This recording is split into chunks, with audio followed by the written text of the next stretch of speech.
Hello friends, हम Kangen water और medical conditions पे आज बात कर रहे हैं।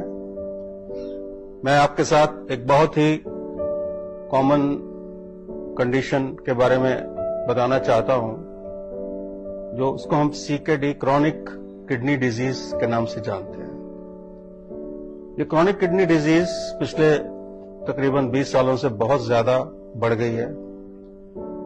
हम इसका बहुत सारा जो इसका कारण है वो पानी की प्रॉपर इनटेक ना होने की वजह से है।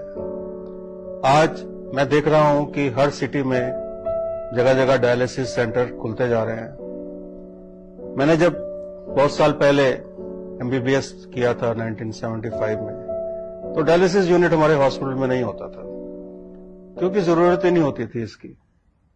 आजकल डायलिसिस हॉस्पिटल बनने लग गए, तो आप इससे अंदाजा लगा सकते हैं कि प्रॉब्लम कितनी बढ़ चुकी है। कैंगन वाटर का क्रॉनिक किडनी डिजीज में बहुत अच्छा रोल है, क्योंकि इसमें हम पानी को रेगुलेट करके किडनी फंक्शन को प्रॉपर कर सकते हैं। ये एक किडनी को टोटल फेलियर से बचा सकता है। अगर ठीक टाइम पे इंटरवेंशन की जाए तो ये आपको आने वाले जो कॉम्प्लिकेशंस हैं, जिसमें कि kidney failure, complete kidney failure, uremia, pre uraemic condition से ये आपको बाहर निकाल सकता है। ये जो आप पानी पीते हैं ये आमतौर पे बॉटल्ड वाटर एसिडिक है, और जो पानी हम RO से पीते हैं, RO में से निकाल के पीते हैं घरों में, उसमें इलेक्ट्रोलाइट्स नहीं है। बिना इलेक्ट्रोलाइट्स का ये पानी और एसिडिक पानी आपकी बॉडी को एसिडिक करता है। किडनीज का फंक्शन, जो किडनी में फिल्टर लगे हैं, मिलियंस ऑफ फिल्टर्स, वो क्लॉग्ड होते हैं इससे, और ये जो एसिड कंटेंट है ये किडनीज के लिए डैमेजिंग है। अब होता क्या है कि जैसे ही किसी को थोड़ी सी किडनी कंडीशन, चाहे वो डायबिटिक की कॉम्प्लिकेशन हो या वैसे किडनी डिजीज हो, तो डॉक्टर्स फर्दर उसका पानी रिस्ट्रिक्ट कर देते हैं कि आप पानी कम पीजिए, क्योंकि वो पानी आपके शरीर में जाके जम जाएगा, आपको स्वेलिंग्स आ जाएंगी, पैरों में स्वेलिंग आ जाएगी। तो पानी और कम करने से जो किडनी का फिल्ट्रेशन रेट है वो हाइड्रोस्टैटिक प्रेशर ना मिलने से और भी कम हो जाता है। सो एक सिचुएशन वो बहुत ही विशियस सर्कल में एक पेशेंट कैद हो जाता है और किडनी फेलियर की तरफ चल पड़ता है। कैंगन वाटर से क्या होता है कि हम उसको पूरे ब्लड को अल्कलाइन करते हैं। अल्कलाइन ब्लड हो जाता है जब आप 8.5, 9.5 का पानी पीते हैं।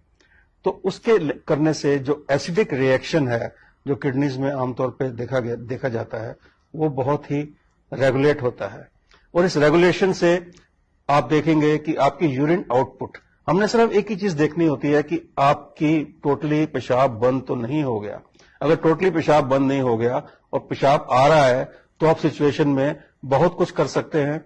इस कैंगन वाटर का आप धीरे धीरे 2 से 2.5 लीटर से 3 लीटर तक पेशेंट को ले जा सकते हैं, और आप देखेंगे जैसे पेशेंट की यूरिन आउटपुट बढ़ती है उसकी स्वेलिंग्स भी कम होती हैं, उसकी कॉम्प्लिकेशन कम होती है, और उसमें अगर आप टेस्टिंग कराएंगे तो यूरिया क्रिएटिनिन का लेवल भी कम होगा, और ये पेशेंट टोटली पूरा यूरेमिक कंडीशन में जाने से, यानी कि किडनी फेलियर में जाने से ये बच सकता है।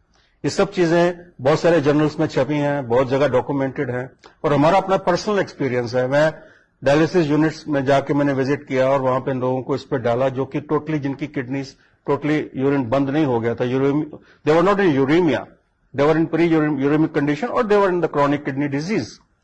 सो उससे हमने ये देखा कि आप उस पेशेंट को टाइड ओवर कर सकते हैं, आप इस पानी से उसकी किडनी को बचा सकते हैं। So thank you very much for listening to this information. This is very useful for the kidney patients. Thank you.